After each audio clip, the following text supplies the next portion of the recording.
Hello friends, this is Sangam Khodi. Welcome back to my channel Pharmacity. Friends, in this video I'm going to talk about rhinophyllin injection. Injection rhinophyllin. So friends, without wasting any more time, we should start the video.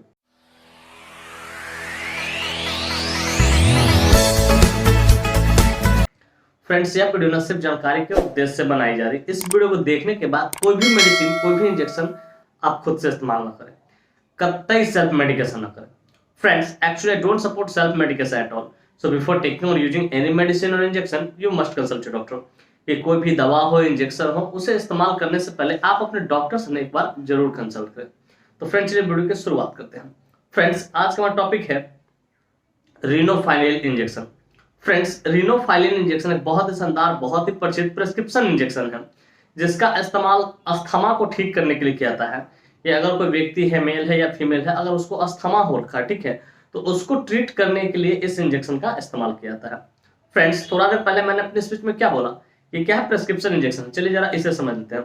Dear viewers, prescription injection कहने का अर्थ होता है कोई भी वैसा injection जिसे purchase करने के लिए, खरीदने के लिए हमें कहीं ना कहीं डॉक्टर की प्रेस्क्रिप्शन की जरूरत हो, उसे हम लोग प्रेस्क्रिप्शन इंजेक्शन बोलते हैं। फ्रेंड्स, यह इंजेक्शन जैंथीन डेरिवेटिव्स कैटेगरी से बिलोंग करता है। अब जाहिर सी बात, हमने इस टर्म का इस्तेमाल किया है तो मेरे व्यूअर्स जानना चाहेंगे, पूछना चाहेंगे, sir what is the exact meaning of xanthine derivatives category. तो डियर व्यूअर्स, मैं कोशिश करूंगा कि सरल से सरल, एकदम सिंपल से सिंपल शब्दों में आपको समझाऊं, ताकि आप अच्छी नॉलेज गेन कर सको और उसका यूटिलाइज कर सको। तो dear viewers, xanthine derivatives category कहने का अर्थ तो कोई भी वैसा इंजेक्शन जिसका इस्तेमाल खासकर अस्थमा और सीओपीडी को ठीक करने के लिए किया था, वैसे सारे मेडिसिन इंजेक्शन को क्या कहता है? जैंथीन डेरिवेटिव्स कैटेगरी का मेडिसिन या इंजेक्शन कहा जाता है। इसे आप दूसरे शब्दों में ब्रोंकियोडायलेटर कह सकते हैं, जो ब्रोंकी को क्या करता है? डायलेट कर सके, ताकि हवा का जो एयर का एक्सचेंज है, फ्लो है, वो बढ़िया से हो सके। तो डियर व्यूअर्स, मैं उम्मीद करता हूं कि बातें आपको बढ़िया से समझ में आ गया कि जैंथीन डेरिवेटिव्स कैटेगरी क्या होता है। फ्रेंड्स, चलिए अब बात करना चाहें कौन सी कंपनी इसको मैन्युफैक्चर करती है, क्या इसमें मोलिक्यूल्स पाए जाते हैं, क्या इसके यूसेज होते हैं, क्या इसके कंट्राइंडिकेशन होते हैं, क्या इसके मोड ऑफ एक्शन होते हैं, क्या इसके साइड इफेक्ट होते हैं और क्या इसके डोज होते हैं। इन सारी बातों को हम लोग समझेंगे इस वीडियो में बहुत डिटेल से। Friends, I will make you understand each and everything in a very simple way. Friends, मैं यहाँ पे ना हर एक चीज को बहुत शानदार तरीके से और बहुत सस्ता तरीके से आपको समझाऊंगा। तो friends, first of all I would like to talk about which company manufactures it. कि फ्रेंड्स, चलिए सबसे पहले हम लोग ये समझ लेते हैं कौन सी कंपनी है जो इस मेडिसिन को, इस इंजेक्शन को मैन्युफैक्चर करती है। तो फ्रेंड्स, इस इंजेक्शन को राठी फार्मास्यूटिकल इंडस्ट्री द्वारा मैन्युफैक्चर किया था, जो कि अपने आप में काफी प्रसिद्ध फार्मास्यूटिकल इंडस्ट्री है। Friends, this injection is basically manufactured by Rathi pharmaceutical industry. Friends, इसका एक एम्पुल 10 ml की पैकेजिंग में आती है, जिसकी कीमत मार्केट में लगभग 25 से लेकर 30 रुपए के आसपास होती है और उतने में अवेलेबल हो जाती है। फ्रेंड्स, मैं यहाँ पे एस्टिमेटेड प्राइस बता रहा हूँ, एग्जैक्ट नहीं बता रहा हूँ, वो अपना खुद देख लेना, क्योंकि प्राइस हमेशा क्या होता है, टाइम टू टाइम वैल्यू होता रहता है, बदलते रहता है। तो डियर व्यूअर्स, मैं उम्मीद करता हूँ कि ये बातें आपको बढ़िया से समझ में आ गई कि कौन सी कंपनी इसको मैन्युफैक्चर करती है, इसका एक एम्पुल कितने ml की पैकेजिंग में आती है, क्या उसका एस्टिमेटेड प्राइस होता है। फ्रेंड्स, नेक्स्ट हम बात करना चाहेंगे इसके मॉलिक्यूल्स के बारे में, कि which molecule is basically found in this injection. Basically जो इंजेक्शन हम लोग देखते हैं, इसके अंदर कौन सा मॉलिक्यूल्स पाते हैं। तो फ्रेंड्स, बेसिकली इसके अंदर सिंगल मॉलिक्यूल अमीनोफाइलिन 25 मिलीग्राम पाया जाता है, जिसका इस्तेमाल अस्थमा को ट्रीट करने के लिए किया जाता है। डियर व्यूअर्स, मैं उम्मीद करता हूँ ये बातें भी आपको बढ़िया से समझ में आ गई। फ्रेंड्स, चलिए अब बात करना चाहेंगे इसके यूसेज के बारे में, कहाँ कहाँ इसका इस्तेमाल करते हैं, डॉक्टर कब इसको प्रिस्क्राइब करते हैं, किन किन डिजीज में सपोर्टिव ट्रीटमेंट पर इसका इस्तेमाल लिया जा सकता है। Friends, let us talk about the usage of this injection. इस इंजेक्शन के यूसेज को समझते हैं, कहाँ कहाँ इसका इस्तेमाल किया जाता है। तो फ्रेंड्स, नंबर 1 यूसेज है ट्रीटमेंट ऑफ अस्थमा। कि अगर कोई व्यक्ति अस्थमा से सफर कर रहा है, अस्थमा एक लंग्स डिसऑर्डर होता है, लंग्स की डिजीज होती है, ठीक है, तो अस्थमा से कोई सफर कर रहा है तो उसको ठीक करने डॉक्टर इसका इस्तेमाल करते हैं। पर treatment of COPD, chronic obstructive pulmonary disease, एक ऐसी डिजीज जिससे पेशेंट को सांस लेने में बहुत ज्यादा परेशानी होने लगते हैं, ऑक्सीजन लेवल घटने लगता है, तो उसको भी ठीक करने डॉक्टर इसका इस्तेमाल करते हैं। ट्रीटमेंट ऑफ ब्रेथलेसनेस, कि अगर कोई पेशेंट है उसको सांस दम ज्यादा फूल रहा है तो उसको भी ठीक करने डॉक्टर इसका इस्तेमाल करते हैं।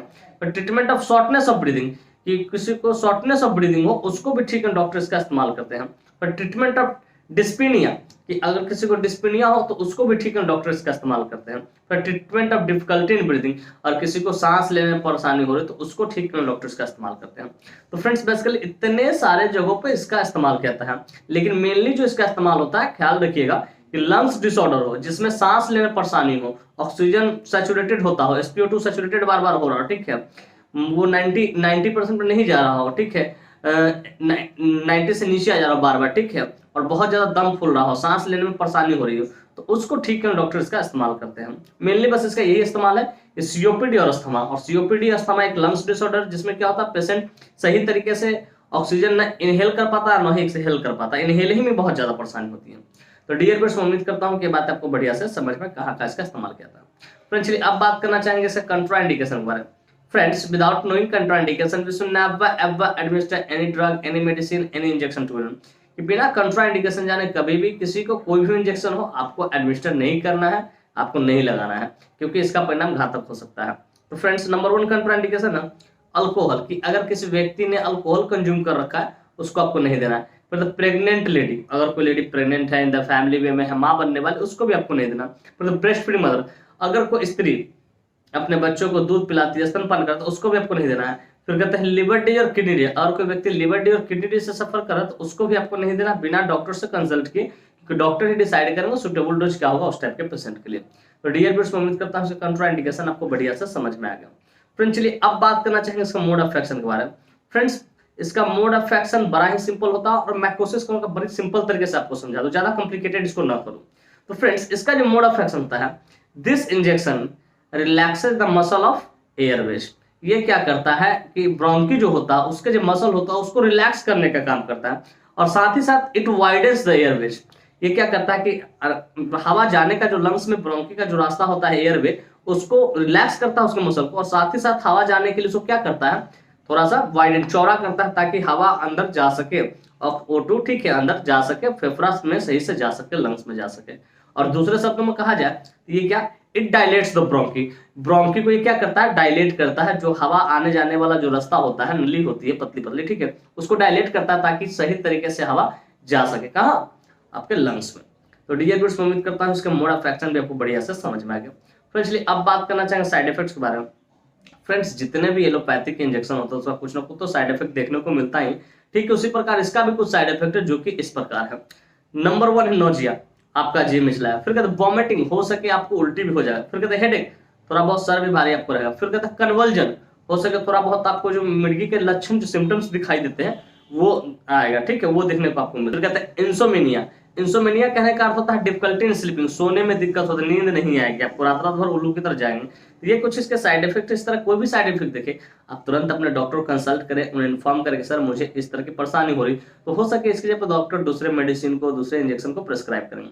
तो डियर फ्रेंड्स, उम्मीद करता है इसका साइड इफेक्ट भी आपको बढ़िया से समझ में आ गया। फ्रेंड्स चलिए अब बात करना चाहेंगे डोज के बारे में।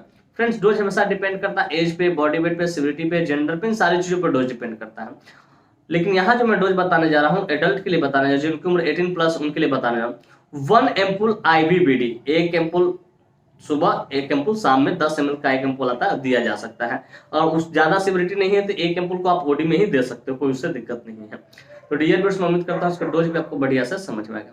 फ्रेंड्स, मैं उम्मीद करता हूँ कि ये बातें आपको स्पष्ट तरीके से समझ में आ गया होगा कि रिनोफाइलिन इंजेक्शन क्या होता है, कौन से कंपनी इसको मैन्युफैक्चर करती है, क्या इसके मोलिक्यूल्स पाए जाते हैं, क्या इसके यूसेज होते हैं, कैसे कंट्राइंडिकेशन होते हैं, क्या इसके मोड ऑफ एक्शन होते हैं, क्या इसके साइड इफेक्ट होते हैं, क्या इसके डोज होते हैं। और साथ ही साथ मैं ये भी उम्मीद करता हूँ कि मेरी यह वीडियो काफी इन्फॉर्मेटिव, काफी इंटरेस्टिंग, काफी जबरदस्त लगी होगी आपको, और मेरे इस वीडियो से ना आप लोग बहुत कुछ सीखने को मिला होगा। फ्रेंड्स, बाकी में मेरी वीडियो इन्फॉर्मेटिव इंटरेस्टिंग लगी हो, friends if you find this video informative interesting, hit the like button, subscribe my channel, and don't forget to share it with your medical friends and common friends. Thank you for watching this video. Bye bye, take care. फिर मिलते हैं next video में। तो स्वस्थ रहिए, मस्त रहिए, ख्याल रखिए अपना, अपने परिवार का। थैंक यू, धन्यवाद।